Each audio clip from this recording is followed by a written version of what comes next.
Story நேரம் Tamil வியூவர்ஸ்க்கு hi. நம்ம பழைய சேனல்ல இருந்த எல்லா டிராமாவையும் ஒண்ணா மூவி ஃபார்மேட்ல இந்த புது சேனல்ல பார்த்துட்டு வரோம் அப்படின்னு உங்க எல்லாருக்கும் நல்லாவே தெரியும். அப்படிதான் இன்னைக்கு நம்ம இந்த புது டிராமாவை பார்க்க போறோம்.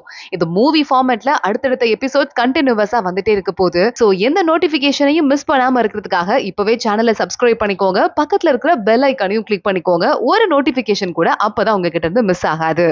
இந்த பார்ட்ஸ் பாக்குறது உங்களுக்கு எல்லாருக்கும் ரொம்ப பிடிக்கும் அப்படின்னு நினைக்கிறேன். இப்போ டைரக்டா எபிசோட்குள்ள போயிடலாம். நீ கொஞ்ச நேரம் வாயை மூடிட்டு, நான் இப்பெல்லாம் வந்து லைட் ஆஃப் பண்ணாமலே படுத்து தூங்குறேன்டி. எனக்கு இப்பதான் தெரியுது ஷெண்டு கூட படுத்து தூங்கி தூங்கி அதுவே பழகி போயிடுச்சுன்னு சொல்லிட்டு இருக்க. சூச்சு காதை முடிக்கிறா.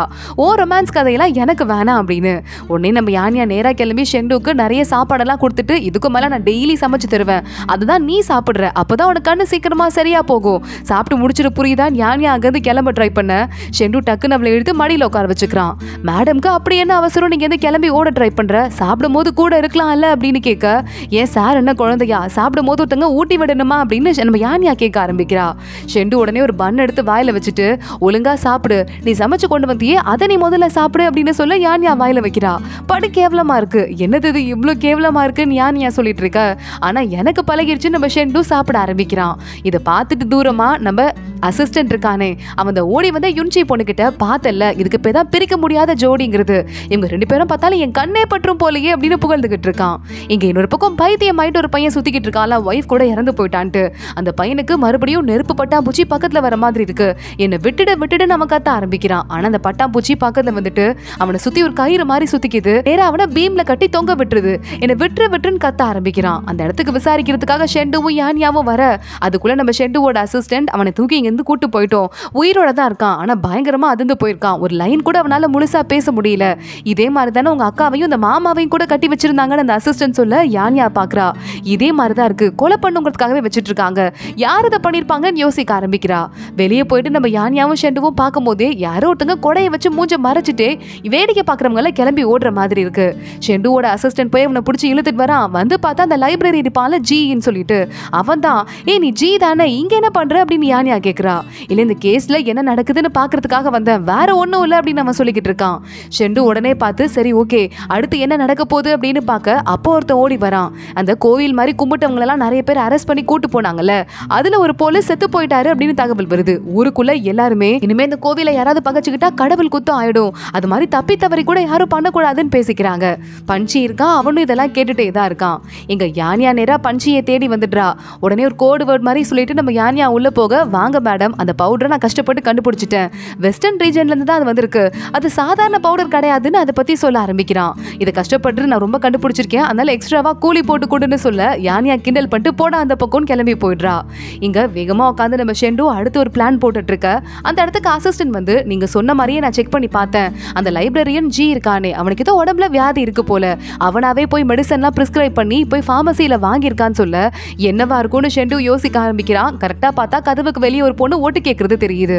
ஷெண்டுவோட அசிஸ்டன்ட் ஓபன் பண்றான். அந்த யுன்சி தான் ஒட்டு கேட்டுட்டு இருக்கா. இல்ல என் கேஸை நீங்க முடிச்சிட்டீங்களான்னு தான் பார்க்க வந்தேன்னு சொல்ல, முடிச்சா நாங்களே தகவல் சொல்றோம், இங்க இருந்து போங்க அப்படின்னு அசிஸ்டன்ட் சொல்லிக்கிட்டு இருக்கான். அப்ப யானியா உள்ள வரா. நேரா உள்ள போயிட்டு ஷெண்டு கிட்ட, ஒரு முக்கியமான விஷயம் கண்டுபிடிச்சிட்டு இருக்கேன், அந்த பவுடர் இருக்குல்ல ஹாலுசினேஷனை கிரியேட் பண்ணுமா, ஆனா அது நம்ம ஊர்ல வளரவே வளராதான், அதை பவுடர் பண்ணி பக்காவா கொண்டு வந்தா கூட ரொம்ப நாள் அது தாங்காதான். அப்படின்னா என்ன அர்த்தம், இந்த இடத்துல யாரோ அந்த பவுடரை வளர்க்க ஆரம்பிச்சிட்டாங்க அந்த செடியை அப்படின்னு தானே அர்த்தம், அது யாரா இருப்பாங்க அப்படின்னு கேட்டுட்டு, யாரு சொன்னான்னு தெரியுமா, அதான் கோஸ்ட் மார்க்கெட்ல என் ஃப்ரெண்டு பஞ்சி இருக்கான்ல அவன் சொன்னா அப்படின்னு சொன்னதும் ஷெண்டுக்கு அவன் பேர் கேட்டதும் லைட்டா காண்டு ஆகுது. உன் கூடவே சுத்திட்டு இருக்கான் அந்த லைப்ரரியன் ஜி, அவனுக்கு ஏதோ வியாதி இருக்கு, அதை முதல்ல நீ கண்டுகிட்டியான்னு கேட்க, உடனே யானியா பாக்குறா. அவனுக்கு என்ன வியாதியா இருக்கும், அன்னைக்கு நான் பார்க்கும் போதே எனக்கு டவுட் வந்தது, இது கேஸ்ல அவன் இன்வால்வ் ஆயிட்டா அங்க போயிட்டு சரி பண்றதை விட்டுட்டு நம்ம மூஞ்ச பாத்துட்டு இருக்கான், நம்ம என்ன ரியாக்ஷன் கொடுக்குறோன்ட்டு, நம்ம ரியாக்ஷன் கொடுத்தா என்ன கொடுக்காட்டி அவனுக்கு என்ன, கண்டிப்பா அந்த கேஸ்ல அவனுக்கு ஏதோ சம்மந்தம் இருக்கு, அன்னைக்கு கூட அவன் மேல இருந்து ஒரு ஸ்மெல் வந்தது, ரொம்ப பழக்கப்பட்ட ஸ்மெல் மாதிரி எனக்கு இருந்தது அப்படின்னு சொல்லிட்டு, இவனுக்கும் அந்த பைத்தியமா ஒருத்த சுத்திக்கிட்டு இருக்கானே அவனுக்கும் ஏதாவது சம்பந்தம் இருக்கா அப்படின்னு யானியா கேக்குறா. ஷெண்டு சொல்றான், நாங்க விசாரிச்சு பார்த்ததுல இந்த பைத்தியமா ஒருத்தர் சுத்துறாருல அவருக்கு ஒரு ஃப்ரெண்ட் இருந்திருக்கான், அந்த ஃப்ரெண்டு தான் இப்ப இந்த ஜிக்கு இந்த பொசிஷனை வாங்கி கொடுத்ததே, சோ அது மாதிரி ஏதாவது கனெக்ஷன் இருந்திருக்கலாம், ஆனா வேற எதுவும் இருக்கான்னு தெரியலன்னு சொல்ல, என்கிட்ட ஒரு சூப்பர் ஐடியா இருக்குன்னு யானியா அங்க இருந்து கிளம்புறா. போயிட்டு அந்த ஜி கிட்ட எல்லா புக்கையும் கொடுக்குற மாதிரி கொடுத்துட்டு, அந்த பைத்தியமா மாட்டினவர் இருக்கான்ல பைத்திய மாதிரி நடிச்சிட்டு இருந்திருக்கான் போல, என் புருஷன் யாரு ஒயிட் கோஸ்ட் ஆச்சு, அதனால அவனை வச்சு செஞ்சு உண்மையெல்லாம் கண்டுபிடிச்சிட்டாரு, அவனே அவன் பொண்டாட்டி பொண்டாட்டியையும் கொண்டிருக்கானா, இப்ப மறுபடியும் இந்த இறந்து போன பொம்பளை திரும்பி வந்த மாதிரி ஒரு டிராமாவையும் போட்டிருக்கானா, இதான்ப்பா நடந்ததுன்னு சொல்ல, என்னது அவன் பைத்தியம் மாதிரி நடிச்சானா, எவ்வளவு பெரிய தப்பு பண்ணிருக்கான், அந்த டெய்லர் ஷாப்ல எல்லாரும் இறந்து போனாங்கல்ல, அதை பத்தி உண்மையை சொல்லிட்டானான்னு கேட்க, சரி சரி அதை பத்தி பேசாத, இன்னைக்கு நைட் அவனுக்கு யாருக்குமே தெரியாம மரண தண்டனை கொடுத்துருவாங்க, ஏன் சொல்லு, அந்த டெய்லர் ஷாப் விஷயத்துல இந்த பெரிய இளவரசி சம்மந்தப்பட்டிருக்காங்கல்ல, சோ காதும் வச்ச மாதிரி முடிக்க போறாங்களா அப்படின்னு யான்யா சொல்லிக்கிட்டு இருக்கா. சரி ஓகே, நாங்க வந்து கிளம்பியும் போயிடுறா. இது ஜி மனசுக்குள்ள எதையோ யோசிக்க ஆரம்பிக்கிறான். இன்னைக்கு போய் ஜெயில நான் அவனை பிடிக்கணும் அப்படின்னு மனசுக்குள்ள பிளான் பண்ணிட்டு இந்த பைத்தியக்காரன் செவுருல முட்டிட்டு நான் கிடையாதுன்னு சொல்லிட்டு இருக்க, கரெக்டா அந்த ஜி மாஸ்க் எல்லாம் போட்டு பின்னாடி வந்துட்டு ஏண்டா கொன்ன, உண்மையை சொல்லு அப்படின்னு கத்த ஆரம்பிக்கிறான். ஆனா அந்த பைத்தியக்காரன் திடீர்னு இவன் கிட்ட சண்டை போட்டு ஜியவே கீழே தள்ளி விட்டுற, திரும்பி பார்த்தாதான் தெரியுது அது பைத்தியக்காரனே கிடையாது, நம்ம ஷெண்டுவோட அசிஸ்டன்ட் அப்படின்னு. உடனே ஒரு பொடி எடுத்து ஷெண்டு அசிஸ்டன்ட் மேல போட்டதுக்கு அவன் வந்துட்டு இருக்கான். ஆனா அதுக்குள்ள நிக்கிற ஆளுங்க அவன் மேல தண்ணியை ஊத்திடுறாங்க. ஷெண்டு அசிஸ்டன்ட்டும் மூக்குல பஞ்செல்லாம் வச்சுட்டு ரெடியா இருக்கான். அங்க அவங்க ஆளுங்க எல்லாம் வந்து அந்த ஜியை புடிச்சிடுறாங்க. யான்யா ஷெண்டு 2 பேரும் அங்க வந்துடுறாங்க. அப்போ என்ன வர வைக்கிறதுக்காக தான் அந்த பொய்யெல்லாம் சொன்னியா அப்படின்னு யான்யாவை பார்த்து இந்த ஜி கேட்க, ஆமா அதுக்கு தான் சொன்னேன், ஆனா எதுக்காக நீங்க வந்து அவங்களுக்கும் உனக்கு என்ன சம்பந்தம்னு கேட்க, சரி ஓகே நான் இப்போ உண்மையெல்லாம் சொல்லிடுறேன். ரொம்ப வருஷத்துக்கு முன்னாடி நான் படிக்கிறதுக்காக இங்க வந்தப்போ இந்த ரூஜின்னு ஒரு அங்கிள் இருந்தார்ல, அவரு தான் என்ன கூப்பிட்டு வந்தாரு. அவர் எனக்கு ரொம்ப க்ளோஸ் ஃப்ரெண்ட் ஆயிட்டாரு. அவரு பாஸ் ஆயிட்டாரு, நான் ஃபெயில் ஆயிட்டேன். அதனால என்ன கொண்டு வந்து இந்த பைத்தியமா இருக்கானே அவன் கிட்ட வேலைக்கு சேர்த்து விட்டாரு. ஆனா அதுக்கப்புறம் தான் அந்த டெய்லர் ஷாப் விஷயத்துல அவரோட குடும்பத்தை ஒட்டு மொத்தத்தையும் தான் கொண்டாங்க. அதை பார்த்துட்டு இந்த பைத்தியமா இருக்கானே அவன் எதுவுமே கண்டுக்காம சும்மா இருந்தான். எனக்கு டவுட் வந்தது, ஒருவேளை இவன் தான் அதுல சந்தேகப்பட்டிருப்பானு எனக்கு தோணுச்சு. ஏன்னா இவனுக்கும் அந்த டைலரிங் லேடிக்கும் தான் கண்டிப்பா பெரிய சம்பந்தம் இருந்திருக்கு. அதனாலதான் நான் கொன்னேன்னு சொல்ல, அதுக்காக இவ்வளவு பெரிய தப்பு கூட பண்ணுவியா அப்படின்னு ஷெண்டு கேட்கிறான். பிறந்ததெல்லாம் செத்துதான் ஆகணும், அழிஞ்சுதான் ஆகணும் அப்படின்னு ஜி பைத்தியம் மாதிரி சுத்திக்கிட்டு இருக்க, இவனை விசாரிக்கிற வரையே கூட்டு போய் ஜெயில போடுங்க நம்ம ஷெண்டு சொல்லிடுறான். ஷெண்டு வீட்டுல வந்து உட்கார மறுபடியும் யான்யா அவனுக்கு சாப்பாடு செஞ்சு கொண்டு வரா. ஷெண்டு அதை குடிச்சிட்டு இருக்கா. அமைதியா யான்யா பார்த்துட்டு என்ன ஒன்னும் சொல்லாம குடிக்கிறான், ஒருவேளை நல்லா இருக்குமோ அப்படின்னு யோசிச்சுட்டு இருக்கா. ஷெண்டு பார்த்துட்டு இருக்கான். இந்த கேஸ்ல நம்ம எவ்வளவு பக்கத்துல போற மாதிரி இருந்தாலும் ரொம்ப தூரமா போற மாதிரி உனக்கு தோணலையா அப்படின்னு கேட்கிறான். யான்யா என்ன ஆச்சுன்னு கேட்க, சரி ஓகே அந்த பைத்தியக்கார மாதிரி இருக்கிறவன கொல்ல போனவன் யாரு அப்படிங்கறத நம்ம ஓரளவுக்கு கண்டுபிடிச்சிட்டோன்னே வச்சுக்கோ. ஆனா அதே நேரத்துல அங்க கோவிலுக்கு வந்தவங்க எல்லாம் எங்கம்மா துரத்தி விட்டு போலீஸ்காரன்ல ஒருத்தர் செத்து போயிருக்கான். அவனுக்கும் இந்த பையனுக்கும் சம்பந்தமே இல்ல, ஜிக்கும் அவன் கொலை பண்ணிருக்க வாய்ப்பே இல்ல. இந்த கேஸை வச்சு வேற யாரோ கொலை பண்றாங்க, கண்டிப்பா அதுல பெரிய சம்பந்தம் ஏதோ ஒண்ணு இருக்கு அப்படின்னு சொல்லிட்டு, இங்க பாரு நீ ரொம்ப சூப்பரா சமைக்கிறேன்னு மட்டும் நினைச்சுக்காத, உன் சமையல் எனக்கு பழகி போயிடுச்சு, அதனால அமைதியா சாப்பிட்டுக்கிட்டு இருக்கேன்னு ஷெண்டு சொல்றான். பழகி போயிடுச்சுல அது போதும், யான்யா அங்கிருந்து கிளம்பி போறதுக்கு வந்துட்டு இருக்கா. அப்போ வந்து யுன்சி வந்துட்டு, என்னங்க இது, நான் எத்தனை நாளா இங்க இருக்கேன், அந்த டெய்லர் ஷாப் கேஸ் என்ன ஆச்சு அப்படின்னு கேட்க, நாளைக்கு விசாரிக்கும் போது நீயும் வேணா கூட வா அப்படின்னு ஷெண்டு சொல்லிடுறான். அடுத்த நாள் இந்த பைத்தியம் மாதிரி இருக்கிறவனையும் கூட்டு வந்து விசாரிக்கிறாங்க, ஜியையும் கூட்டு வந்து விசாரிக்கிறாங்க. ஜி இப்ப நீ உண்மையை சொல்ல போறியா இல்ல உன்னை கொண்டு போடவா அப்படின்னு ஷெண்டு கேட்டுட்டு இருக்க. கரெக்டா அந்த நேரம் பார்த்து லூஜின் உள்ள வந்துடுறான். ஹலோ இது இப்ப எனக்கு சம்பந்தப்பட்ட கேஸ் ஆயிடுச்சுப்பா அப்படின்னு லூஜின் சொல்ல, என்ன நக்கலா அப்படின்னு ஷெண்டு திட்ட ஆரம்பிக்கிறான். அதோட தான் இந்த எபிசோட் முடியுது. எபிசோட் ஸ்டார்டிங்லயே லூஜினை பார்த்து நீ எதுக்கு இங்க வந்துட்டு இருக்க அப்படின்னு கேட்க, லூஜின் உடனே ஒரு முக்கியமான கேஸ் நடக்குது, வேடிக்கை பார்த்துட்டு போலான்னு தான் வந்தேன், அதுவும் இல்லாம இது வந்துட்டு ஒரு சாதாரண விஷயம் கிடையாதே அப்படின்னு சொல்லிட்டு அங்க போய் நேரா உட்காந்துக்க யான்யா போறா அந்த ஆளை விசாரிக்கிறதுக்காக. அந்த ஜியை பார்த்து விசாரிக்க ஆரம்பிக்கிறா. எதுக்காக நீ இவங்களை கொலை பண்ண, இவங்க தான் தப்பு பண்ணாங்க, உனக்கு கன்ஃபார்மா யார் சொன்னது அப்படின்னு கேட்க அந்த ஜி சொல்ல ஆரம்பிக்கிறான். ரொம்ப கியூரியஸா இருக்கீங்க போல, அதனால உண்மையவே சொல்லிடுறேன், இவனும் இவன் பொண்டாட்டியும் இருக்காங்களே இந்த 2 பேர் தான் ரொம்ப முக்கியமானவங்க. அந்த தையல் கடை விஷயத்துல ஒரு குடும்பமே இறந்து போனதுக்கு, நிறைய பேர் இறந்து போனதுக்கு காரணம் அப்படின்னு சொல்ல, இதுதான் உண்மைன்னு உனக்கு எப்படி தெரியும் அப்படின்னு ஷெண்டு கேட்கிறான். ஏன்னா இவங்களுக்கு தான் ஃபர்ஸ்ட் அந்த எம்ப்ராய்டரி டிசைன் வந்தது, இவங்க பார்த்து ஓகே சொன்னதுக்கு அப்புறம் தான் எனக்கு தெரிஞ்ச அந்த குடும்பத்திட்ட போயிட்டு அவங்க எம்ப்ராய்டரி டிசைனை போட்டாங்க. இவங்க தான் ராஜ குடும்பம் மட்டுமே, மெயின் ஆளுங்க மட்டுமே போடக்கூடிய அந்த டிசைனை போட்டு கொடுத்தது. இவங்க நினைச்சிருந்தா அப்பவே அதை தடுத்து நிறுத்தி இருக்கலாம் அப்படின்னு சொல்ல, உடனே அதுக்காக தான் இவங்க பொண்டாட்டிய கொன்னியா அப்படின்னு ஷெண்டு கேட்கிறான். ஆமா அப்படின்னு அந்த துணியை கொண்டு போய் இந்த ஆள் கிட்ட காட்டினேன். அதை பார்த்ததுக்கு அப்புறம் வேகமா அந்த செடிக்கு கீழே ஒளிய வச்சுட்டு, யாருக்கிட்ட இதை சொல்லிடாத, நம்ம யாரும் செத்துறக்கூடாது, நான் மன்னிப்பு கேட்டுக்கிறேன்னு கத்த ஆரம்பிச்சான். அப்போதான் இவன் பைத்தியமானா. அதுக்கப்புறமா நான் சும்மா விடலையே, அவன் ஒய்ஃப் கிட்ட போயிட்டு கழுத்தை நெரிக்க ஆரம்பிச்சேன். அந்த பொண்ணு என் முகத்தையே கூட காட்டல, ஆனா அந்த தையல் கடை விஷயம் அப்படின்னு சொன்னதும் அந்த பொண்ணு வாலண்டியரா, சரி ஓகே நான் தப்பு பண்ணிட்டேன், தண்டனை அனுபவிக்க வேண்டிய காலம் வந்துருச்சு அப்படின்னு சொன்னா, அவ கழுத்தை நெரிச்சு அங்கேயே கொண்டுட்டேன். ஆனா இவனுக்கு தண்டனைங்கிறது சாவு கிடையாது, அது ரொம்ப சாதாரணமான விஷயங்கிறதாலதான் இவனை அப்பப்ப பயமுறுத்தி இந்த மாதிரி கொடுமைப்படுத்தி வச்சுட்டு இருக்கேன்னு சொல்ல, யான்யா பாக்குறா, இந்த அளவுக்கு கொடூரமா நீ கோவப்பட்டுதான் ஆகணுமா அப்படின்னு.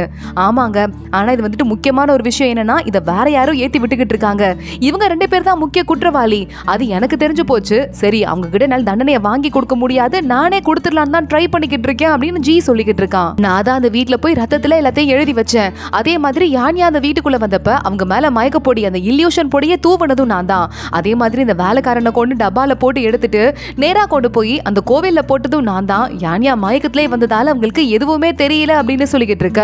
இப்போ ஒரு நிமிஷம் வெயிட் பண்ணுங்க, இந்த துணியை பார்த்து அவனுக்கு அவ்வளவு பயம் இருக்கு, அதனாலதான் அவன் பைத்தியம் ஆயிட்டானா? இதை எதுக்காக மேல வச்சுட்டு இருந்தப்போ அதையே பார்த்து குறுன்னு பார்த்துட்டு இருக்கணும், அது எரிச்சல இருக்கணும், தூக்கியாவது போட்டுக்கணும்ல, ஏன் அதை பார்த்துட்டே இருந்தா அப்படின்னு யானியா போய் அந்த துணியை காட்ட மறுபடியும் இந்த பைத்தியமானவர் அதை வாங்கி பாக்குறாரு. எல்லாமே ஏன் தப்பு தான், அவங்க பேச்சை நான் கேட்டிருக்க கூடாது, பேச்சை கேட்டு இந்த நிலைமை வந்துருச்சு, யாருமே நெருப்பை சுத்தி துணியை கட்டி மறைக்க முடியாது, துணி பத்திட்டு எரிஞ்சிரும்னு சொல்ல நீ யார் பேச்சை கேட்ட யார் பேச்சை கேட்டேன்னு பக்கத்துல இருக்கிற ஜி வந்து கேட்க ஆரம்பிக்கிறான்.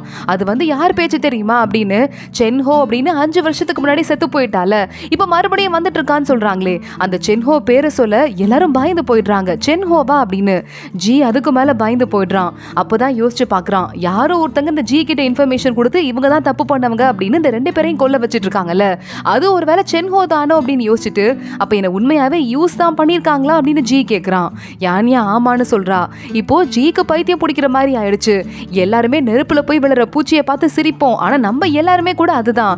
ஆனா நெருப்புல விழுற பூச்சியும் உயிரோட வருங்கிறதுக்கு நான் ஒரு எடுத்துக்காட்டு, சும்மா விட மாட்டேன். இந்த கேஸ் அவ்வளவு சாதாரணமான அது கிடையாது. இதை யார் தெரியுமா ஏத்தி விட்டுட்டு இருக்கா, அந்த பிரின்ஸ் இருக்கானே அந்த ஆள் தான் ஏத்தி விடுறான். பிரின்சஸும் சாதாரணப்பட்ட ஆள் இல்ல, பவர் வேணும்னு ஏத்தி விடுறாங்க. ஏன் ராஜமாதா கூட அதுக்கு காரணம் தான் அப்படின்னு கண்டபடி கத்த ஆரம்பிக்க யானியாவோட பாஸ் பின்னாடி நின்னுட்டு வாயை போய் மூடுறாரு, வாயை மூடு அப்படின்னு.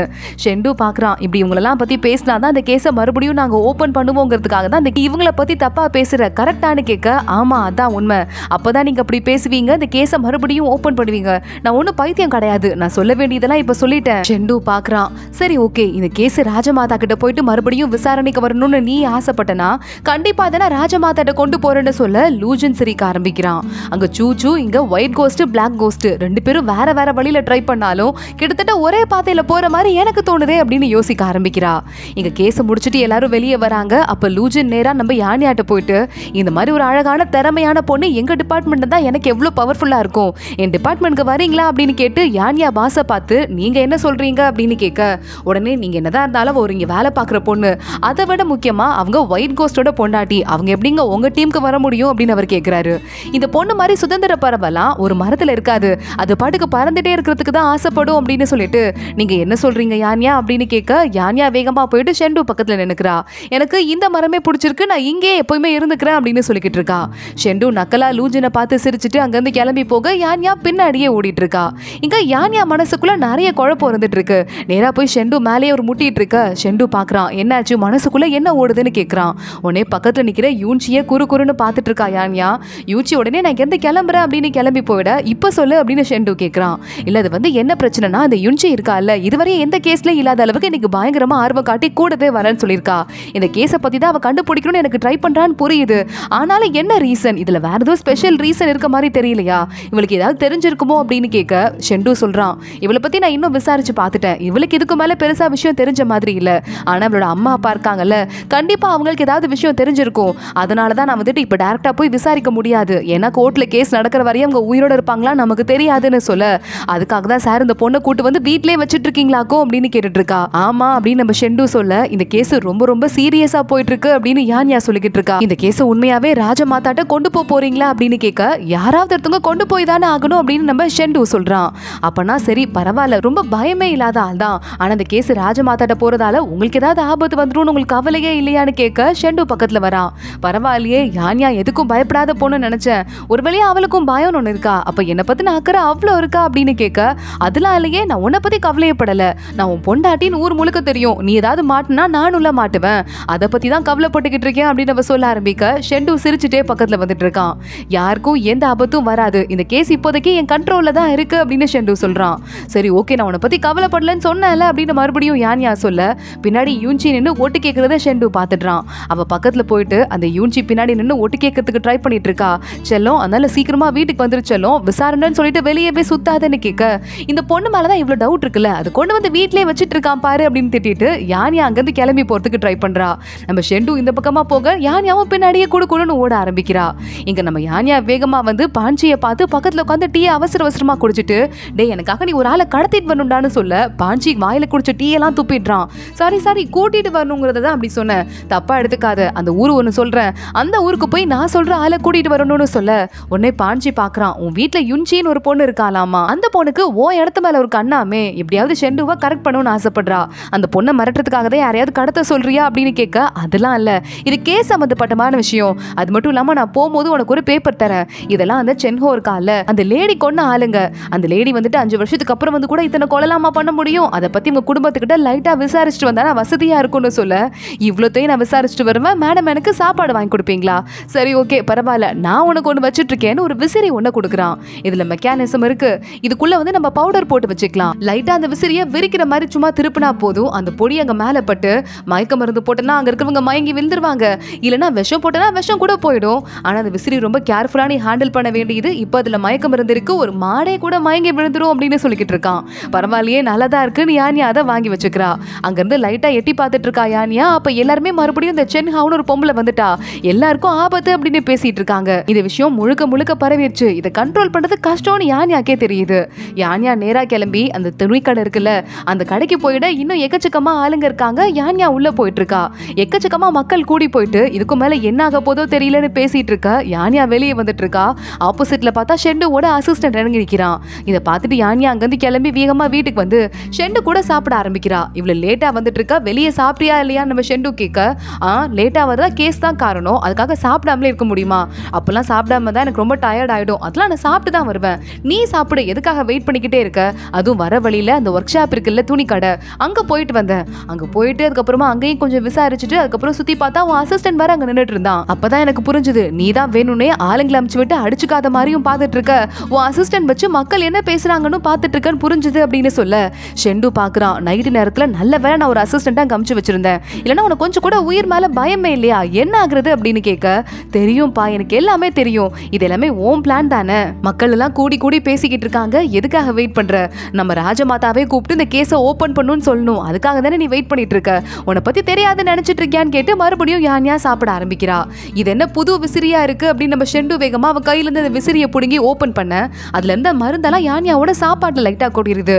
இது பிடிக்காத அப்படின்னு சொல்லிட்டு யானியா வேகமா போய் பக்கத்துல போயிட்டு இருக்க, ஷெண்டு அவ கணத்தை பிடிச்சிட்டு என்னது நான் எடுக்க கூடாதா அப்படின்னு கேட்டு பக்கத்துல வந்துட்டு இருக்கான். யானியா நர்வஸ் ஆயிட்டு இந்த விசிறியையும் புடுங்கிட்டு, இங்க பாரு நீ வர வர கொஞ்சம் ஓவரா பண்ணிட்டு இருக்க, இதுக்கு மேல என் கையில இருக்கிறத புடுங்கிறதுக்கும் உனக்கு பெர்மிஷன் கிடையாது, அதே மாதிரி என் பக்கத்துல வந்து இப்படி எல்லாம் பண்றதுக்கும் கூட உனக்கு பெர்மிஷன் கிடையாதுன்னு சொல்ல, எப்படி பண்ணக்கூடாது அப்படின்னு ஷெண்டு கேட்க ஆரம்பிக்கிறான். யானியா வாயை மூடிட்டு இருக்கா, அதெல்லாம் ஒண்ணும் இல்ல நான் சாப்பிட போறேன் அப்படின்னு அந்த சாப்பாடை சாப்பிடுறா. அவ்வளவுதான், அதுலதான் மயக்க மருந்து இருக்கு, நான் ஆல்ரெடி பஞ்சி சொல்லியிருந்தான்ல, எனக்கு ஒரு மாதிரி தூக்கமா வருது அப்படின்னு சொல்லிட்டு யானியா மயங்கி விழ போக ஷெண்டு அவளை தாங்கி பிடிச்சிடுறான். அடி பாவி அப்படின்னு அவளை கூட்டு போயிட்டு படுக்க வச்சுட்டு விசிறியில மயக்க மருந்தா அப்படின்னு யோசிக்கிறான். அவளை படுக்க வச்சுட்டு எந்திரிக்கலாம் அப்படின்னு ட்ரை பண்ணும்போது யானியா கழுத்தை பிடிச்சிக்கிறா. உன் மேலேருந்து வாசமா இருக்கு அப்படின்னு சொல்லிக்கிட்டு இருக்கா. ஷெண்டு பார்த்துட்டு போதும் போதும் மேலேருந்து கையெடு, தப்பா பிஹேவ் பண்ணாத அப்படின்னு சொல்லிட்டு அவளுக்கு தலைவாணிலாம் கூட வச்சுட்டு போத்தியெல்லாம் விட்டுட்டு இருக்கான். கொஞ்சமா பக்கத்துல போயிட்டு கிஸ் பண்ணலாம் அப்படின்னு பார்க்கும்போது இப்பதான் அவ அதுக்கெல்லாம் அலவுட் இல்ல, நான் அதெல்லாம் அதுக்கு தடை போடுறேன் அப்படின்னு சொல்லியிருந்தால அது ஞாபகம் வந்துருது. ஆமால அலோவ் பண்ண மாட்டேன்னு நம்ம சொல்லியிருந்தா, அதை நம்ம மறக்க கூடாது அப்படின்னு நம்ம ஷெண்டு பக்கத்துல போய் உட்காந்துக்கிறான்.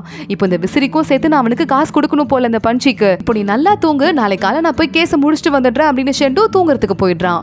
அடுத்த நாள் காலையில ஷெண்டு அரண்மனைக்கு போறதுக்கு கிளம்பிட்டு யானியாவோட அந்த ஸ்கிரீனை எட்டி பார்க்கறான். சரி டிஸ்டர்ப் பண்ண வேண்டாம் அப்படின்னு வெளியே வந்து வேலைக்கார பொண்ணு கிட்ட அவளை எழுப்பாத தூங்கட்டும் அப்படின்னு சொல்லிட்டு நேரா கிளம்பி அரண்மனைக்கு போயிடுறான். ராஜமாதா கேட்டுட்டு இருக்காங்க, என்ன ஊருக்குள்ள ஃபுல்லா மக்கள் பேசிட்டு இருக்காங்க, இது என்ன கேஸ் அப்படின்னு சொல்ல, இது ஒரு சீரியல் கில்லர் 5 வருஷத்துக்கு முன்னாடி பிடிச்சோம் நம்ம, ஆனா அவங்க இறந்து போயிட்டாங்க ராஜமாதா, ஆனா மறுபடியும் அவங்க திரும்பி வந்து நிறைய கொலையை பண்றதா எல்லாரும் சொல்றாங்க அப்படின்னு நம்ம ஷெண்டு சொல்லிக்கிட்டு இருக்க. ராஜமாதா என்ன முட்டாள்தனம் இது, செத்து போனவங்க எப்படி மறுபடியும் வர முடியும் அப்படின்னு லூஜனை பாக்குறாங்க. லூஜன் சொல்றான், எங்க கையால தான் நாங்க மரண தண்டனை கொடுத்தோம், அவங்கள புதைச்சு கூட வச்சோம், ஆனா மக்கள்லாம் அப்படி சொல்றத என்னாலேயே நம்ப முடியலன்னு சொல்ல, என்னப்பா சொல்றீங்க, செத்து போனவங்க தான் மறுபடியும் ஏஞ்சி வந்துட்டாங்கன்னு சொல்றீங்களா அப்படின்னு ராஜமாதா கன்ஃபியூஸ் ஆகி கேட்டுக்கிட்டு இருக்காங்க. அதுல ராஜமாதா இதுல கண்டிப்பா விசாரிக்கணும், இந்த கேஸை இன்னொரு தடவை ஓபன் பண்ணாதான் கரெக்டா இருக்கும் அப்படின்னு ஷெண்டு சொல்றான். இந்த கேஸை ஓபன் பண்ணாமலே விடுறதா கரெக்ட் ராஜமாதா லூஜன் சொல்றான். அப்பன்னு பார்த்து பிரின்ஸ் எந்திரிச்சு, இல்ல ராஜமாதா ஷெண்டு சொல்றதான் கரெக்ட்னு படுது, இந்த கேஸை மறுபடியும் விசாரிச்சா நல்லா இருக்கும்னு சொல்ல, ராஜமாதா வர வழியே இல்லாம ஷெண்டு இந்த கேஸை நீயே பாத்துக்கோ அப்படின்னு சொல்லிட்டு அங்க இருந்து வெளியே போறாங்க. இங்க பிரின்ஸ் கிட்ட நம்ம பிரைம் மினிஸ்டர் கேக்குறாரு, எதுக்கு இந்த கேஸை மறுபடியும் ஓபன் பண்ண சொன்னீங்க, நீங்க எதுலயுமே தலையிட மாட்டீங்களே அப்படின்னு கேட்க, உடனே பிரின்ஸ் சொல்றான், இந்த ஷெண்டுவால எந்த அளவுக்கு போக முடியும் நான் பார்க்கணும், அதுக்காக தான் சொன்னேன் அப்படின்னு அங்க இருந்து கிளம்பி போயிட பிரைம் மினிஸ்டருக்கு தலையே சுத்துற மாதிரி இருக்கு. அதோட தான் இந்த எபிசோட் முடியுது. லாஸ்ட் எபிசோட்ல யானியா அந்த மயக்க மருந்து பட்டு மயங்கி விழுந்திருந்தா, ஷெண்டு அந்த கேஸை நடத்துறதுக்கு போறதுக்கு அரண்மனைக்கு கிளம்பி இருந்தா. அதோட தான் முடிஞ்சது. இந்த எபிசோட்ல யான்யாக்கு அந்த மயக்க மருந்து எஃபெக்ட்ல ஏதேதோ தோண ஆரம்பிக்குது. அவகிட்ட யாரோ வந்து பேசிட்டு இருக்காங்க. நீ ஷெண்டுவை மறுபடியும் இந்த கேஸை நடத்துன்னு ஃபோர்ஸ் பண்ணதால ராஜமாதாட்ட போய் அவன் அப்படியே சொல்லி இப்போ ஷெண்டுவோட உயிருக்கே ஆபத்தாயிட்டு இருக்கு. அவ்வளவுதான், உனக்கு கேஸ் நடத்தணுமா இல்ல ஷெண்டுவை காப்பாத்தணுமா? ஷெண்டு உயிர் முக்கியமா, கெட்டவங்களை வெளியே கொண்டு வரணுமான்னு கேட்க, ஷெண்டு உயிருக்கு ஆபத்து வரக்கூடாது, ஆனா கெட்டவங்களையும் கண்டுபிடிக்கணும்னு யான்யா சொல்றா. சுத்தி எல்லாரும் நின்னுக்கிட்டு ஏதாவது ஒண்ணு சொல்லு, ஏதாவது ஒண்ணு சொல்லுன்னு கத்த ஆரம்பிக்க, ஷெண்டு ஷெண்டுன்னு கத்திக்கிட்டே யான்யா எந்திரிக்கிறா. பார்த்தா நம்ம ஷெண்டு கண்ணு முன்னாடி நின்னுக்கிட்டு இருக்கான். ரொம்ப கோவமா பக்கத்துல வந்துட்டு என்ன நடந்தது தெரியுமா அப்படின்னு கத்த ஆரம்பிக்க, யான்யா ஒரு வழியா தூக்கத்திலிருந்து எந்திரிச்சிட்றா. ஒரே குழப்பமா இருக்கு. மணி என்ன அப்படின்னு கேட்க, அடுத்த நாள் காலையில ஆயிடுச்சு, கொஞ்சம் வந்தீங்கன்னா நீங்க ஷெண்டுவை பார்க்கலான்னு வேலைக்கார பொண்ணு கூப்பிட, என்ன நடந்துச்சோ தெரியலன்னு யான்யா வேகமா ஓடுறா. ஷெண்டு அங்க உள்ள உட்காந்துட்டு இருக்கான். ஏதோ புக்ஸ் எல்லாம் எடுத்து வச்சிட்டு இருக்கான். யான்யா போயிட்டு கண்டிப்பா ஏதோ பிரச்சனை போல அப்படின்னு பார்த்துட்டு என்ன ஆச்சு அப்படின்னு கேட்க, இந்த கேஸை பத்தி திருப்பி நம்ம விசாரிக்க வேண்டாமா, ராஜமாதா உத்தரவு போட்டாங்க, இந்த உனக்கும் விசாரிக்கிறதுக்கு நான் சில நோட்ஸ் எல்லாம் கொடுக்குறேன்னு கொடுக்க ஆரம்பிக்கிறான். யான்யா பார்த்துட்டு ஓங்கி எவனா ஒரே அடி, முன்னாடியே சொல்ல மாட்டியா, நான் எவ்வளவு பயந்து போயிருந்தேன் தெரியுமா அப்படின்னு அடிக்க, ஷெண்டு பாக்குறான் எதுக்கு இவன் என்ன அடிக்கிறா, ஒன்னும் புரியலையே அப்படின்னு. என்னாச்சு மேடம், கேஸை க்ளோஸ் பண்ணுங்கிறதுக்காக இவ்வளவு பயந்து போயிருந்தியா இல்ல ராஜமாதா என்ன ஏதாவது பண்ணிடுவாங்கன்னு பயந்துட்டு இருந்தியான்னு கேட்க, கனவுல இருந்து முழிச்சிட்டோம், அப்பயும் அதே ரெண்டு சாய்ஸா, நான் கண்டிப்பா சூஸ் பண்ணவே போறதில்ல, இங்கேருந்து நான் கிளம்ப போறேன் புரியுதா, உன்னெல்லாம் வந்து நான் ஒரு பெரிய ஆளு நினைச்சிட்டு இருந்தேன், ஆனா நீ அப்படிலாம் கிடையாது, சும்மா அடுத்த பொண்ணுங்களை உசிப்பேத்தி இந்த பொண்ணுங்க கஷ்டப்படுறத பார்த்து சிரிக்கிற அப்படின்னு யான்யா ஏதேதோ பேசிட்டு ஆதாரத்தெல்லாம் அங்கிருந்து எடுத்துட்டு போற வழியில மூஞ்ச பாரு அப்படின்னு திட்டிட்டு வேற போறா. நம்ம ஷெண்டுக்கு ஒன்னும் புரியல, எதுக்கு இவ திட்டுறா அப்படின்னு யோசிச்சுட்டு, சரி ஓகே விசாரிச்சா சரி, எந்த ஆபத்துலையும் மாட்டிக்காம அப்படின்னு யோசிக்க ஆரம்பிக்கிறான். இங்க யான்யா அந்த இடத்துக்கு வந்ததுமே சூச்சுவும் ஆபீஸ்க்கு வந்துட்டு எப்படி இருந்தது தெரியுமா, எல்லாரும் முன்னாடியும் நம்ம ஷெண்டு ராஜமாதா கிட்ட பாயிண்டா எடுத்து பேசி இந்த கேஸை மறுபடியும் விசாரிக்கணும்னு அவங்க வாயாலேயே சொல்ல வச்சாரு. மாசு நீயும் கலக்கிட்டேன்னு சொல்ல, நான் என்ன கலக்குனேன், மயக்க மருந்து குடிச்சிட்டு மயங்கி விழுந்து இப்பதான் எந்திரிச்சேன்னு சொல்ல, உனக்கும் சேர்த்துதான் ஷெண்டு பேசிட்டாரு. எனக்குலாம் வந்துட்டு ரொம்ப பெருமையா இருந்தது பார்க்கும் போது, என்ன நீ இதை பார்க்கலன்னு தான் கொஞ்சம் கவலையா இருக்கு, பார்க்க செம்ம ஹேண்ட்ஸமா இருந்தா தெரியுமா ஷெண்டு அப்படின்னு ஏதேதோ பேச, இப்ப பாரு சிடுமூஞ்சி மாதிரியே இருப்பான், அது ஒரு ஹேண்ட்ஸமானு யானியா அங்கிருந்து கிளம்பி போயிடுறா.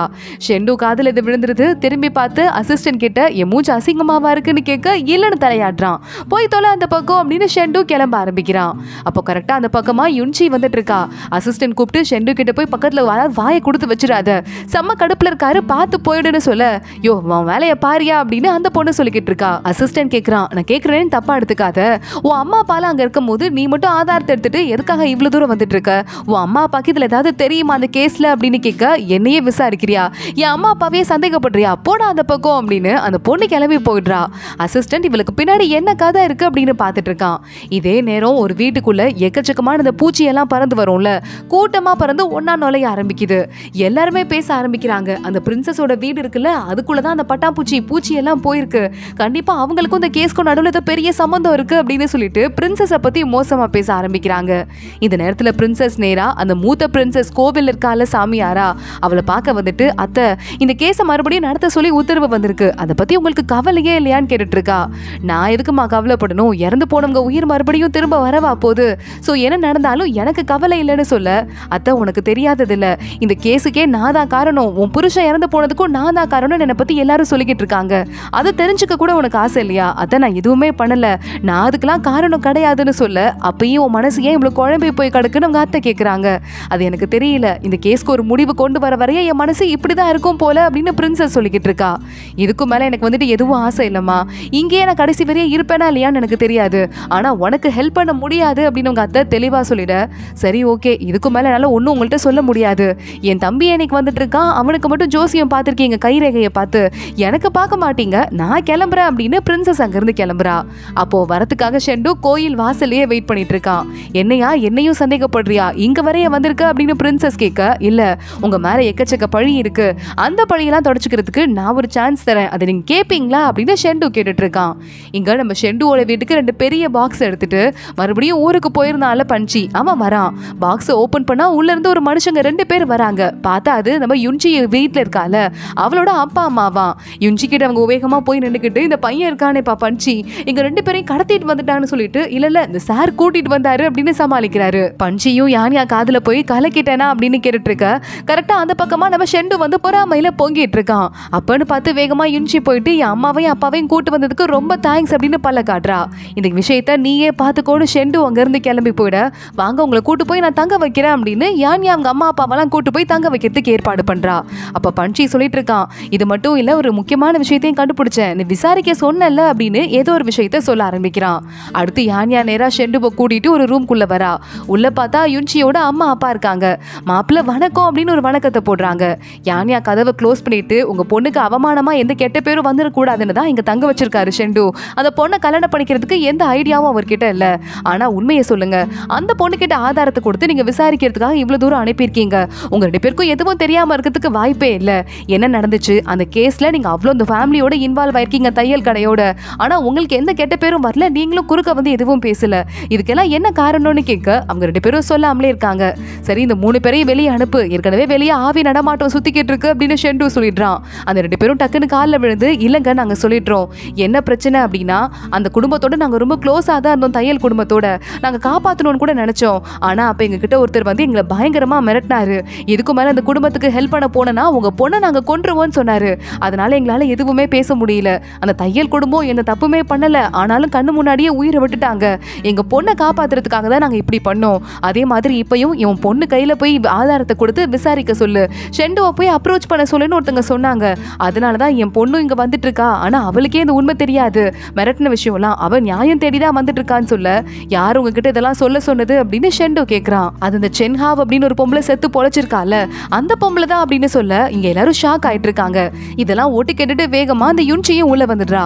அம்மா அப்பா அந்த குடும்பம் பாவம் இறந்து போயிருக்காங்க, அது கூட கண்டுக்காம என் உயிரை காப்பாத்துறதுக்காக இப்படி வாயை மூடிட்டு இருந்திருக்கீங்களா? உங்களுக்கும் மத்த கெட்டவங்களுக்கும் என்ன வித்தியாசம் இருக்கு? நீங்க எல்லாம் சரியான கோழைங்க அப்படின்னு திட்ட ஆரம்பிச்சுட்டு, உங்களை பத்தி இப்பயாவது தெரிஞ்சதே அப்படின்னு சொல்லிட்டு கட்டி பிடிச்சுக்கிறா போய் அம்மாவையும் அப்பாவையும். என் உயிரை காப்பாத்துறதுக்காக இதை பண்ணிருக்கீங்க, இனிமே என்ன பிரச்சனைனாலும் சரி உங்க கூட சேர்ந்து நான் ஃபேஸ் பண்றேன், என்ன நடந்தாலும் சரி நம்ம உண்மைக்கு சப்போர்ட் பண்ண போறோம்னு சொல்ல அந்த 2 அம்மா அப்பாவும் ஓகேன்னு சொல்லிடுறாங்க. யான்யா மறுபடியும் விசாரிக்கிறதுக்கு உள்ள வந்துடுறா. ஷெண்டு அவளையே குறுன்னு பார்த்துட்டு இருக்கான். ரொம்ப சீரியஸா இருக்காளே அப்படின்னு யான்யா சொல்லிட்டு இருக்கா. அப்ப இந்த சென்ஹாவ் சாவவே இல்ல, எப்பவுமே உயிரோட தான் இருந்திருக்கா. செத்து போயிட்டாங்கிற மாதிரி ஒரு பிம்பத்தை ஏற்படுத்திட்டு இப்ப மறுபடியும் திரும்ப வந்திருக்கா. அதுக்கு என்ன காரணமா இருக்கும்னு கேட்க ஷெண்டு சொல்றான், ஒருவேளை அவளை கடவுளா எல்லாரும் கும்பிடணும்னு நினைச்சு வந்திருக்கலாம், இல்ல இந்த தையல் கடை விவகாரத்தை மறுபடியும் ஆரம்பிக்கணும்னு கூட இப்படி பயமுறுத்திட்டு இருக்கலாம். பிரின்சஸ் மேல கெட்ட பேர் ஏற்படுத்துறதுக்காகவே இப்படி பண்ணிக்கிட்டு இருக்கான்னு ஷெண்டு சொல்ல, ஆமா வாலண்டியரா எல்லாருமே பிரின்சஸ் தான் தப்பு, அதனாலதான் ஆத்மா சுத்தி சுத்தி வருதுன்னு யோசிப்பாங்க. அதுக்கு என்ன பண்றது? அதுவும் இல்லாம ஒரு ராஜ குடும்பத்துல இருக்கிற பிரின்சஸ் மேல இப்படி ஒரு பழிய போட்டா ராஜாங்கமே ஆட்டம் கண்டு போகும், அதனால நிறைய ப்ராப்ளம் வரும், இது சும்மா விடக்கூடாது. பஞ்சி கூட என்ன தெரியுமா சொன்னா அப்படின்னு அவ சொல்ல வரதுக்குள்ள அதுக்குள்ள அசிஸ்டன்ட் உள்ள வந்துடுறான். பிரின்சஸ் வீட்ல ஒரு விருந்து நடக்குதா, அதுக்கு கூப்பிட்டுருக்காங்கன்னு சொல்ல இவ்வளவு சீக்கிரம் கூப்பிடுவாங்கன்னு தெரியாது, நீயும் கூட வா அப்படின்னு யான்யா கையை பிடிச்சிட்டு ஷெண்டு அங்க போறான். யான்யா வாசல நின்று எட்டி பாக்குறா. அங்க உள்ள யாருமே பொண்டாட்டியை கூட்டு வரலையேன்னு சொல்ல, அப்ப நமக்குள்ள எவ்வளவு பாசம் இருக்குன்னு அப்பயாவது அவங்க நம்புவாங்கல்ல, நமக்குள்ள சண்டை இருக்குங்கிறதெல்லாம் அவங்க மறந்துடுவாங்கல்லன்னு சொல்ல யான்யா உடனே கையை பிடிச்சிக்கிறா. அப்ப ஃபுல் லெங்க்த்துக்கு போய் கொஞ்சிக்கிட்டே உள்ள போலாம் அப்படின்னு கையை பிடிச்சிட்டே உள்ள போய் உட்கார்றா. பிரின்சஸும் உட்கார சொல்றாங்க நம்ம ஷெண்டுவையும் யான்யாவையும் பார்த்து. யான்யா காத்துக்கிட்ட வந்து இங்க என்ன நடக்குது, சென்ஹோ இப்ப ஆக்ஷன் எடுப்பான்னு உனக்கு எப்படி தெரியும் அப்படின்னு கேட்க, பிரின்சஸ் வீட்ல முக்கியமா ஒரு விருந்து நடக்குது, நிறைய முக்கியமான ஆளுங்க வந்து உட்கார்ந்துட்டு இருக்காங்க, இப்ப சென்ஹோக்கு சான்ஸ் இல்லைன்னா எப்ப கிடைக்கும், பிரின்சஸ் அவமானப்படுத்துறதுக்கு கண்டிப்பா இன்னைக்கு ஆக்ஷன் எடுத்தே தீர்வா அப்படின்னு சொல்லிட்டு இருக்க. அப்போ இந்த பிரின்சஸ்க்கு ஒரு பெரிய வயசுல பொண்ணு ஒருத்தி இருக்காளாம், குட்டி பிரின்சஸ். அவ வேகமா உள்ள வந்துட்டு இருக்கா. அம்மா வணக்கம் அப்படின்னு போய் உட்காந்துக்க பிரின்சஸும், என் பொண்ணுக்கும் ஒரு மாப்பிள்ள பார்க்க ஆரம்பிக்கணும், என் பொண்ணுக்கும் வயசு ஆக ஆரம்பிச்சிருச்சுல, ஆனா இன்னும் கொஞ்சம் வருஷங்கள் ஆகட்டும், அதுக்கப்புறமா பார்க்க ஆரம்பிக்கலாம், அப்ப நான் அவங்களை கூப்பிட்டு தனியா ஃபங்க்ஷன் வைப்பேன், வந்திருக்கிறவங்க எல்லாம் பார்த்து சொல்ல. பிரின்சஸ் குட்டி பிரின்சஸ் இப்பவே பேர் அழகா இருக்காங்க, மாப்பிள்ளைங்க வந்து கியூல நிக்க போகுது அப்படின்னு மத்தவங்க எல்லாம் சொல்லிக்கிட்டு இருக்காங்க. கரெக்டா இங்க நேரம் பார்த்து ஏதாவது நோட் பண்ணியா அப்படின்னு ஷெண்டு கேக்குறான். யான்யா பார்த்துட்டு இந்த குட்டி பொண்ணு ரொம்ப அழகா இருக்கா, டான்ஸ் ஆடுறவங்களும் நல்லா ஆடுறாங்கன்னு சொல்ல ஷெண்டு பாக்குறான், இதுதான் இவ கத்துக்கிட்டதாக்கும் அப்படின்னு. கரெக்டா ஆடிட்டு இருக்க மத்த பொண்ணுங்கெல்லாம் வெளியே போயிட ஒரு பொண்ணு மட்டும் வெறி பிடிச்ச மாதிரி வேகமா ஆடிட்டு பிரின்சஸ் கிட்ட வர ட்ரை பண்றா. அவ மேல இருந்து எக்கச்சக்கமா பூச்சியா வந்து பிரின்சஸ் கிட்ட வர ட்ரை பண்ணிட்டு இருக்கு. நடுவுல ஷெண்டு வரான், பிரின்சஸ் வேகமா போய் காப்பாத்துறான். அடுத்து அந்த பொண்ணு வெளியே ஓட நம்ம ஷெண்டுவோட அசிஸ்டன்ட் அவன் ஆளுங்கெல்லாம் வெளியே ஓடிட்டு இருக்காங்க. இந்த நேரம் பார்த்து ஒரு பொண்ணு மாஸ்க் எல்லாம் போட்டுட்டு காட்டுக்குள்ள ஹுடி போட்டு உள்ள போயிட்டு இருக்க. அங்க ஷெண்டு கையில ஒரு விளக்கோட வந்துடுறான். என்கிட்ட இருந்து நீ தப்பிக்க முடியாது அப்படின்னு. அந்த பொண்ணு உடனே முகத்துல இருந்து துணியை கலட்டிட்டு மாஸ்கோட பாத்துட்டு இருக்கா. எப்படி என் பின்னாடி வந்த அப்படின்னு. ஏன்னா அந்த பூச்சிங்கெல்லாம் உன் மேல இருக்கிற வாசத்தை மயங்கி உன் பின்னாடியே வந்துட்டு இருக்குங்க. அந்த பூச்சி பின்னாடி நான் வந்தேன்னு சொல்ல அந்த பொண்ணு உடனே பயங்கரமா கலக்கிட்ட. இவ்வளவு அறிவாளியா இருப்ப நான் எதிர்பார்க்கல, ஆனா இவ்வளவு அறிவாளியா இருந்து என்ன பிரயோஜனம், ஒரு வழி பாதையில வந்து நீ மாட்டிக்கிட்ட, வந்துட்டல திரும்ப போக முடியாது அப்படின்னு சொல்றா. இதே வார்த்தையை ஷெண்டுவோட அப்பா கிட்ட ஒரு லேடி சொன்னதை ஷெண்டு சின்ன வயசுல கேட்டான்ல, என் அப்பா சாவுக்கும் உனக்கும் தான் சம்பந்தம் இருக்கா அப்படின்னு கேட்க அந்த லேடி உடனே உங்க அப்பா ஒரு எறும்பு மாதிரி, அந்த ஆளு செத்து போனதை யாரும் மதிக்க கூட இல்ல, அவர் மறுபடியும் உயிரோட வரணும்னு ஆசைப்பட்டனா என்கிட்ட கெஞ்சி கேளு, நான் உயிரோட வந்த மாதிரி அவரையும் திரும்ப கூட்டு வரேன்னு சொல்ல, வாயை மூடு அப்படின்னு சொல்லிட்டு ஷெண்டு சண்டைக்கு போறான். கையில இருக்கிற விளக்க உடைச்சு விட்டு வேகமா நம்ம ஷெண்டு தூக்கி எறிய அதுல இருந்து நெருப்பு வந்து பக்கத்துல இருக்கிற மரக்கட்டையெல்லாம் பத்தி எரிய ஆரம்பிக்குது. ஷெண்டுக்கு அப்பதானே இருட்டுல பார்வை தெரியும். ஷெண்டு சண்டை போட ஆரம்பிக்கிறான். யானியா அங்க வந்துடுறா, தூரமா நின்று பார்க்க ஆரம்பிக்கிறா. ஷெண்டு வேகமா அந்த பொம்பளைய கொல்லணும் அப்படின்னு இதயம் இருக்கிற இடமா பார்த்து வாழை வச்சு ஒரு சொருவு சொருவிட அந்த லேடி பாக்குறா. ஆனா மறுபடியும் சண்டை போடுறா. ஷெண்டுக்கு ஒன்னும் புரியல, எப்படி இவன் மறுபடியும் சண்டை போடுறான்னு பார்த்துட்டு, இங்க பாரு உன்னால என்ன ஒன்னும் பண்ண முடியாது அப்படின்னு ஒரு பொடி மாதிரி ஒண்ணு நம்ம ஷெண்டு மேல போட்டு எஸ்கேப் ஆக பார்க்க யானியா அங்க வந்துடுறா. அந்த பொம்பளைய பின்னால இருந்து கட்டி பிடிச்சுக்கிறா. நான் விட மாட்டேன் அப்படின்னு பிடிச்சிட்டு இருக்கும் போதே யானியாக்கு ஏதோ ரியலைஸ் ஆகுது. கரெக்டா அந்த பொம்பளை நம்ம யானியாவை தள்ளி விட்டுட்டு அங்க இருந்து போக ஷெண்டு யானியாவை தாங்கி பிடிச்சிடுறான். உனக்கு ஒன்னும் ஆகல அப்படின்னு நான் இப்போ ஒரு விஷயத்த நோட் பண்ணேன் அப்படின்னு யானியா சொல்லிக்கிட்டு இருக்கா. இங்க பிரின்சஸோட வீட்டுக்கு ஒரு பொண்ணு டான்ஸ் ஆடிக்கிட்டு இருந்தவ கொண்டு வந்து பூச்சி எல்லாம் உள்ள போட்டால அவளை கூட்டு வந்துடுறாங்க. பாத்தீங்களா அப்படின்னு இளவரசி அங்க இருக்கிற மத்தவங்களை எல்லாம் கூப்பிட்டு என்னையே அட்டாக் பண்றதுக்கு உள்ள வந்துட்டாங்க, இவங்களை நான் சும்மா விட மாட்டேன், அந்த சென்ஹோங்கிற பேரை பத்தி யாராவது வெளியே பரப்பி விட்டுட்டு இருந்தீங்க, நடக்கிறதே வேற, அதே மாதிரி என் மேலேயும் தப்பு இல்ல, என்னையே அட்டாக் பண்ண வராங்கன்னு தெரியுது இல்லன்னு சொல்லிட்டு அங்க இருந்து போக, நீங்க கவலைப்படாதீங்க இளவரசி, நாங்க எல்லார்கிட்டையும் சொல்லிடுறோம் அப்படின்னு வந்த ஆளுங்களும் அங்க இருந்து கிளம்புறாங்க. இந்த மாஸ்க் போட்டுட்டு இருந்த பொண்ணு தான் ஆல்ரெடி எரிஞ்சு போன சென்ஹோன் தான் நமக்கு ஆல்ரெடி தெரிஞ்சிருச்சு. அடிப்பட்ட இடத்துக்குலாம் மருந்து போட்டுட்டு இருக்க அவளுக்கு சப்போர்ட்டா யார் இருக்காங்கன்னு இப்ப நமக்கு காட்டுறாங்க. இந்த லூஜன் தான் அதுக்கு பின்னாடி இருக்கான். போய் மறுபடியும் ஷெண்டு கிட்ட மாட்டிக்கிட்டியா அப்படின்னு கேட்டு வந்துடுறான். ஷெண்டுவும் பொண்டாட்டியும் சேர்ந்து எனக்கு கையும் களவுமா பிடிச்சிட்டாங்க, என்னால ஒன்னும் பண்ண முடியலன்னு சொல்ல, இங்க பாரு இதுக்கு மேல நம்ம மாட்டிக்கிட்டே இருந்தோம்னா நமக்கு இருக்கிற கடைசி சான்ஸும் போயிடும், அப்புறம் எல்லாமே கையை விட்டு போயிடும்னு சொல்ல, ஷெண்டு ஜெயிக்க நான் விட மாட்டேன், அவங்க எல்லாமே சாகணும், கவலைப்படாதீங்க அப்படின்னு மறுபடியும் இந்த சென்ஹாவ் சொல்லிக்கிட்டு இருக்கா. லூஜனுக்கு கோவம் அடங்கவே இல்ல. இன்னொரு பக்கம் நம்ம யானியாவை கூட்டு நம்ம ஷெண்டு உட்காந்துட்டு இருக்கான். யானியா கையெல்லாம் அப்படியே நெருப்புல பட்டு புண்ணா இருக்கு. இங்க பாரு நான் உங்ககிட்ட ஒன்னே ஒண்ணு சொல்றேன், அந்த பொம்பளை மட்டும் இன்னொரு தடவை என் கையில கிடைச்சா எஸ்கேப்பே ஆக மாட்டான்னு சொல்ல, மறுபடியும் வர நீ அவகிட்ட மாட்ட போறியான்னு ஷெண்டு கேக்குறான். நான் மாட்ட மாட்டேன், ஏன்னா நான் மாட்டினாலும் நீ தான் இருக்கியே, நீ வந்து கண்டிப்பா அந்த பொண்ணை சும்மா விட மாட்டேன்னு யானியா சொல்லிக்கிட்டு இருக்கா. ஆமா நீ என்ன சொல்ல வந்த, பஞ்சி என்ன சொன்னா, ஏதோ ஒரு டாக்டரையும் இந்த சென்ஹாவ் கடத்தி இருக்காளா, அந்த டாக்டர் வந்து எப்படிப்பட்டவன் அப்படின்னா உடம்புல மாத்தி மாத்தி உறுப்புகளை வச்சு தைக்க தெரிஞ்சவனா அப்படின்னு கேட்க, யானியா உடனே ஆமான்னு சொல்லிட்டு இருக்கா. ஷெண்டு அவ கைக்கு பார்த்து பத்திரமா மருந்து போட்டு விட்டு இருக்கான். யானியாக்கு ரொம்ப இமோஷனலா இருக்கு. யானியா பார்த்துட்டு, அது மட்டும் இல்லாம அந்த பொம்பளையை நான் பின்னால இருந்து கட்டி பிடிச்சேன்ல, அவளுக்கு லெஃப்ட் சைடு இதயம் இல்ல ரைட் சைடு இதயம் துடிச்சுது, நான் அதை நல்லா நோட் பண்ணேன்னு சொல்ல, நல்லா நோட் பண்ணியா அப்படின்னு ஷெண்டு கேட்கிறான். ஆமா அப்படின்னு யானியா சொல்லிட்டு இருக்கா. ஷெண்டு அவளுக்கு கட்டு போட்டு விட்டு அமைதியா இங்கே உட்காந்துரு புரியுதா அப்படின்னு அசிஸ்டன்ட் கூட முக்கியமான வேலை இருக்குன்னு வெளியே கிளம்பி போயிட்டு இருக்கான். ஷெண்டு வேலையை முடிச்சுட்டு வந்துட்டு இருக்கும் போது நிறைய பேர் அங்க வராங்க. நம்ம மேனேஜர் கூட வந்துடுறாரு. யானியா வீட்டுல காணாம போயிட்டாங்க, வெளியே கூட்டமா கச்ச கச்சன்னு கத்துனாங்களேன்னு யானியா மேடம் கதவை திறக்க சொன்னாங்க. நாங்க திறந்து பார்த்தா வெளியே வந்து மயக்க பொடியை எங்க மேல தூவிட்டாங்க, நாங்கெல்லாம் மயங்கி விழுந்துட்டோம், அப்ப யானியாவை தூக்கிட்டு போயிட்டாங்கன்னு சொல்ல, இது கண்டிப்பா அந்த சென்ஹாவோட வேலை தான் நம்ம ஷெண்டுக்கு நல்லாவே தெரியுது.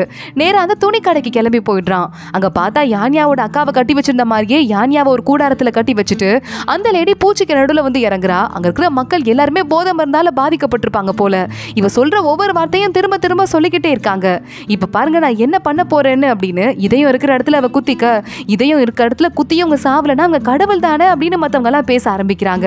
ஷெண்டு அங்க வந்துடுறான். யானியா மேல கட்டி இருக்கிறத பாத்துடுறான். அவளை காப்பாத்தணுமேன்னு யோசிச்சுட்டு, இங்க பாரு சென்ஹாவ் அவளை விட்டுரு அப்படின்னு சொல்லும் போதே வேணும்னே இங்க இருக்க மக்கள் எல்லாம் ஓடி போயிடுறாங்க. சென்ஹாவ் பாக்குறா.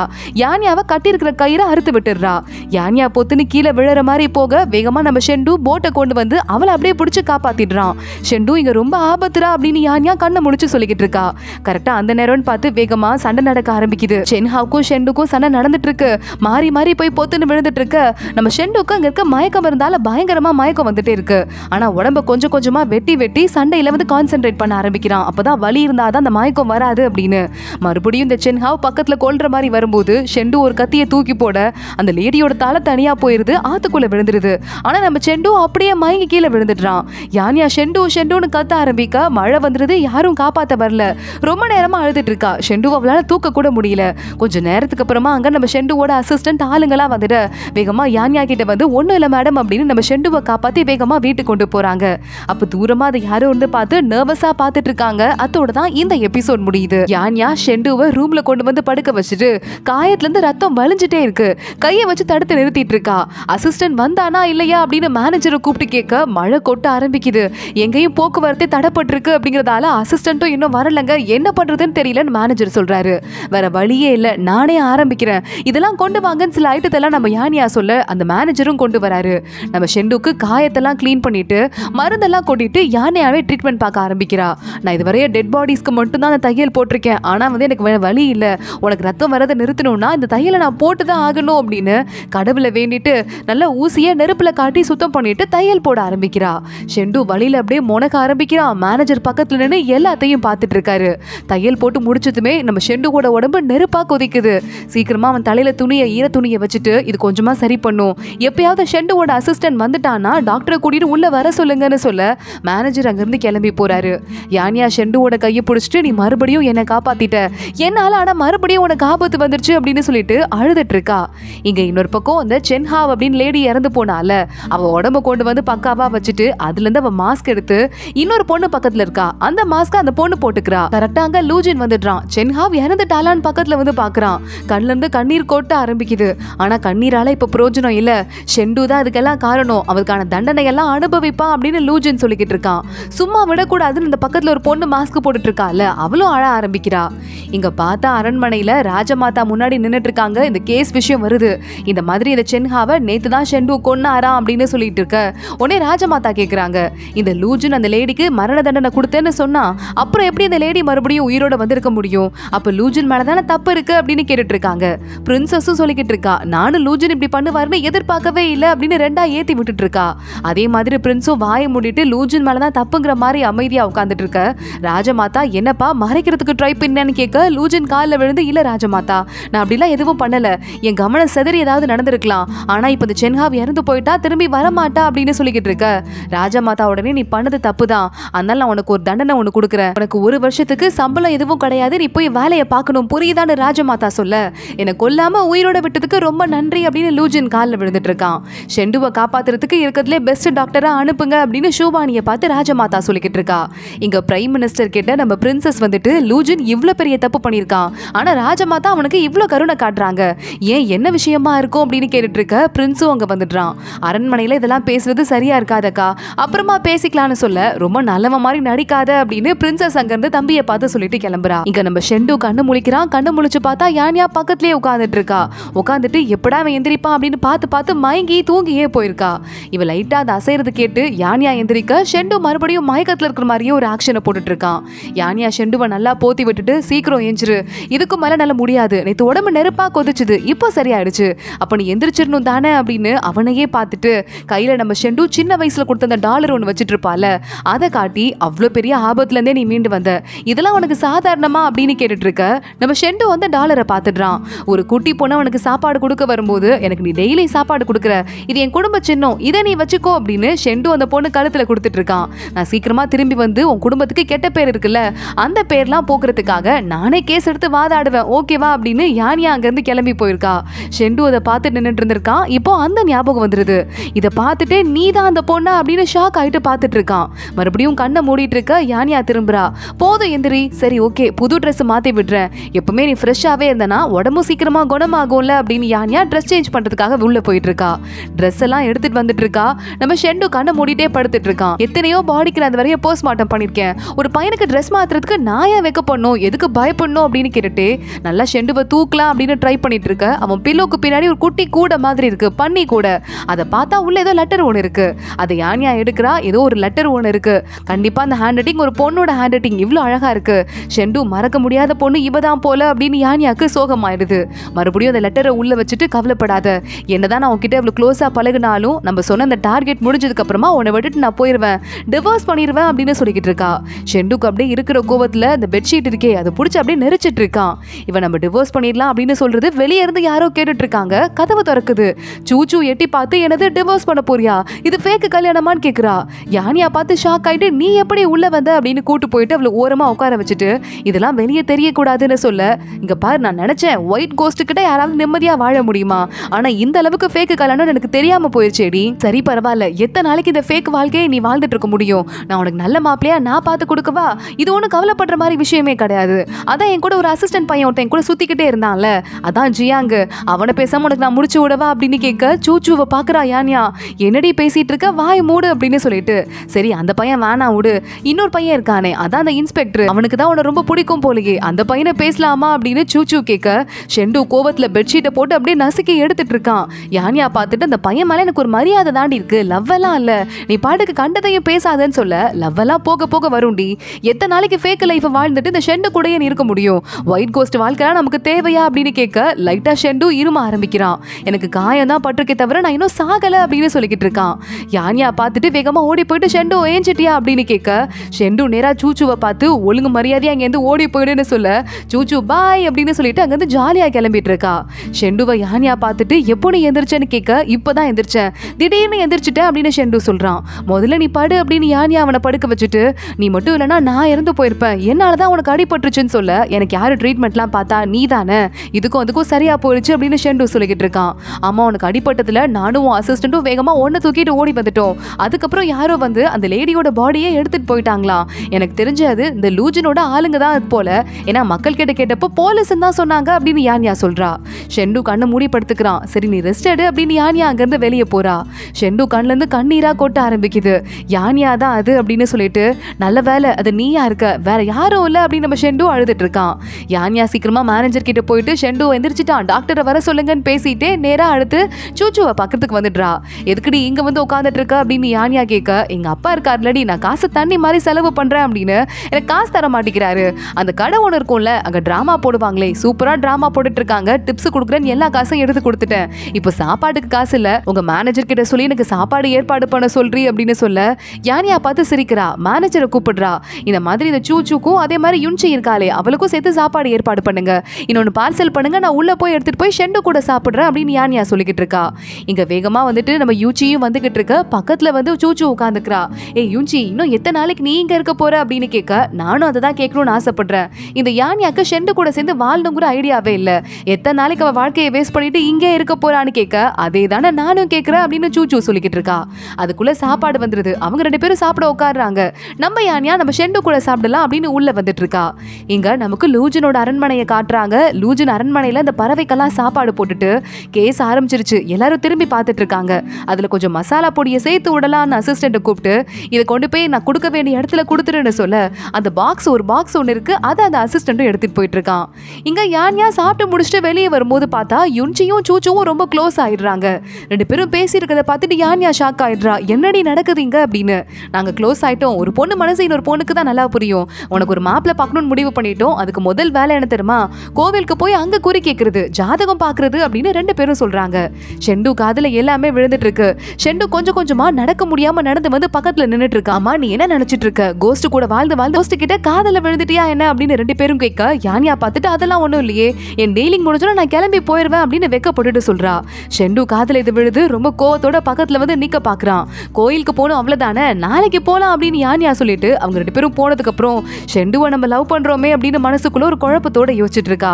அடுத்து ஏதோ ட்ரெஸ் எடுக்கிறதுக்காக நம்ம யானியா நேரா உள்ள போக ஷெண்டு அந்த மாப்பிளைய பத்தி பேச ஆரம்பிக்கிறான். உனக்கு சூஸ் பண்ண குழப்பமா இருந்தா நான் வேணா சூஸ் பண்ணி தரவா அப்படின்னு. யானியா உடனே வேகமா வந்துட்டு சூச்சு கொஞ்சம் ட்ரெஸ் கேட்டா எதை கொடுக்கறதுன்னு தெரியல, இது எதுவுமே அவளுக்கு பிடிச்ச மாதிரி இல்ல, அதான் யோசிச்சுட்டு இருந்தேன், நீ என்ன சூஸ் பண்ணி கொடுக்கறது, இப்போ உனக்கு அடிபட்டிருக்குல, நல்லா ரெஸ்ட் எடு, எதுவா இருந்தாலும் நான் பாத்துக்கிறேன், இருக்கிறத நான் கொடுக்குறேன் புரியுதா அப்படின்னு யானியா சொல்லிக்கிட்டு இருக்கா. ஓ நீ ட்ரெஸ்ஸை பத்தி பேசுறியா அப்படின்னு ஷெண்டு கேட்கிறான். ஆமா நீ எதை பத்தி பேசுற, ஒன்னும் எந்திரிக்க வேண்டாம், ஒழுங்கா இங்க ரெஸ்ட் எடு அப்படின்னு யானியா மறுபடியும் அங்க இருந்து கிளம்பி போயிட ஷெண்டுக்கு கோவம் அதிகமாயிட்டே இருக்கு. இங்க இன்னொரு பக்கம் நம்ம சூச்சு டிராமா பார்க்க வந்தாலே அங்கே பார்த்துட்டு ரொம்ப நேரம் ஆனதால தூங்கி போயிடுறா போல. நடு ராத்திரி ஆயிருது. சூச்சு அப்பதான் எந்திரிக்கிறா. ஐயோ நடு ராத்திரி ஆயிடுச்சு, கிளப்ல நம்ம மட்டும் தான் இருக்கோம், இங்க எது ஓடி போயிடலான்னு சூச்சு ட்ரை பண்ணும்போது யாரோ இந்த பக்கமும் அந்த பக்கமும் ஓடுற மாதிரி இருக்கு. லைட்டா சூச்சு பயந்துட்டு இருக்கும் போது பக்கத்துல வந்து யாரோ நிக்கிறாங்க. இவ ஓடி போற அப்படின்னு யார் மேலேயும் போய் முட்டிக்கிட்டு இருக்கா. நிமிந்து பார்த்தா நம்ம மாஸ்க் மேன், அதாவது லூஜன் தான் அங்க நிக்கிறான். ஹே மாஸ்க் நீயா அப்படின்னு அவ கேட்டுட்டு இருக்கா. என்ன மேடம் ஒரு வழியா பயந்தீங்க போல அப்படின்னு லூஜனும் கேக்குறான். ரெண்டு பேரும் ஒன்னா உட்காந்து பேசிட்டு இருக்காங்க. பாரு கொஞ்ச நேரத்துக்கு முன்னாடி இந்த இடம் அவ்வளவு பயமா இருந்தது, நீ வந்ததுக்கு அப்புறமா எனக்கு பயமே போயிருச்சு மாஸ்க் அப்படின்னு நம்ம சூச்சு சொல்ல உனக்கு கொஞ்சம் கூட பயமே இல்லையா, நானும் அப்ப இருந்து பார்த்துட்டு இருக்கேன், சுடுகாட்டுல வந்து உட்காந்துட்டு இருக்க, இங்க தனியா வந்து உட்காந்துட்டு இருக்க அப்படின்னு நம்ம லூஜன் கேக்குறான். நம்ம ரெண்டு பேரும் ஃப்ரெண்ட்ஸா இருக்கணும்னு இயற்கையே நினைக்குது போல, அதான் இந்த இடத்துக்கு கரெக்டா உன்னை அனுப்பி இருக்கு. அவனா கடவுள் கிட்ட குறி கேட்கவா, ஏஞ்சல்ஸ் வந்து உங்ககிட்ட பேசணும்னு ஆசைப்படுறாங்கப்பா, நீ தான் முகத்துல மாஸ்க போட்டு ஏஞ்சல்ஸ் கிட்ட இருந்து ஓடிட்டு இருக்க, வேணா பாருன்னு ரெண்டு பாக்ஸுக்குள்ள ஒரு பாக்ஸ்ல மட்டும் பழத்தை போட்டு ஏஞ்சல்ஸ்க்கு ஒன்று பிடிச்சிருக்குன்னா இந்த பாக்ஸ்ல இதே பழம் இருக்கும், இல்லைன்னா காணாம போயிடும் அப்படின்னு ஏற்கனவே பழம் போட்ட பாக்ஸை ஓபன் பண்றா. பாத்தியா பழம் இருக்கு, அப்ப ஏஞ்சல்ஸ்க்கு உன்னை ரொம்ப பிடிச்சிருக்கு, உன்னை எல்லாருக்கும் பிடிக்கும் அப்படின்னு நம்ம நம்ம சூச்சு சொல்றா. இதை கேட்டதுமே லூஜனுக்கு யாரோ அவங்க அம்மா போல அவங்க அம்மா சொன்ன ஞாபகம் வந்துடுது. உனக்கு எல்லாருக்குமே பிடிக்கும், கண்டிப்பா உன எல்லாருக்குமே பிடிக்கணும் அப்படின்னு அவங்க அம்மா சொல்லிட்டு இருக்காங்க.